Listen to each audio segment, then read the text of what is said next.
अस्सलाम वालेकुम, मेरा नाम डॉक्टर किरण फातिमा है। आज हम बात कर रहे हैं नेचुरल प्लांट बेस्ड डेरिवेटिव्स के बारे में, जो कि बेसिकली पेप्टाइड्स होते हैं, जो कि एक बेहतर ऑल्टरनेटिव है देन मिनॉक्सिडिल।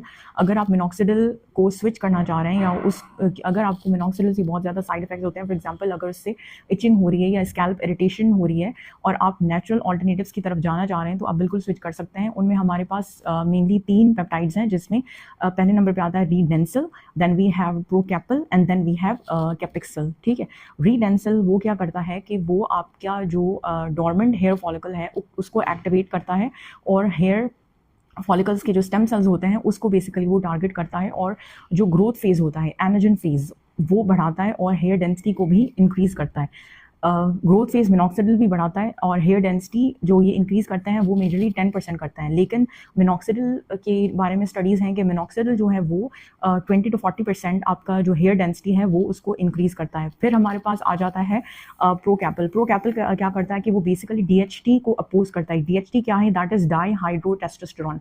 डाईहाइड्रोटेस्टोस्टेरोन ही वो हार्मोन है जो कि एंड्रोजेनिक एलोपेशिया कराता है।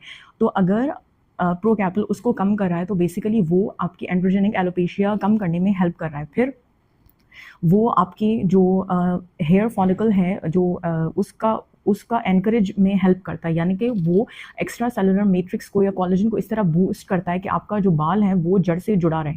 फिर हमारे पास आ जाता है कैपिक्सल। कैपिक्सल भी DHT को कम करता है और कोलेजन को बूस्ट करता है, ताकि जो हेयर एनकरेज है वो स्ट्रेंथन हो और आपके बाल जो हैं वो फुल और थिक लगें, और ये इन्फ्लेमेशन को भी कम करता है फॉर थिकर फुलर हेयर।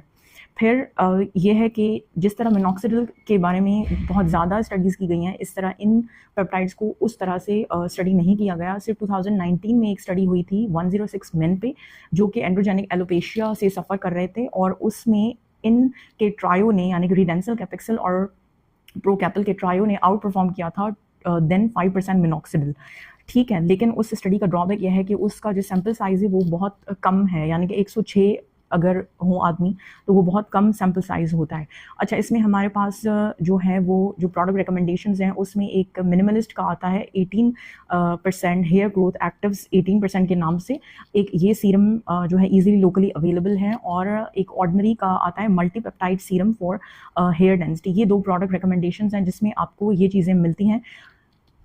जिस तरह मिनॉक्सिडिल के साथ कंसिस्टेंट रहना ज़रूरी है, इसी तरह इन प्रोडक्ट्स के लिए भी कंसिस्टेंसी इज़ द की। उसमें आपको ये करना है कि आप इनको एटलीस्ट वंस डेली ज़रूर लगाएं, और जो है इस प्रोडक्ट को अच्छे से स्कैल्प में रब करें ताकि उसकी एब्जॉर्प्शन बेहतर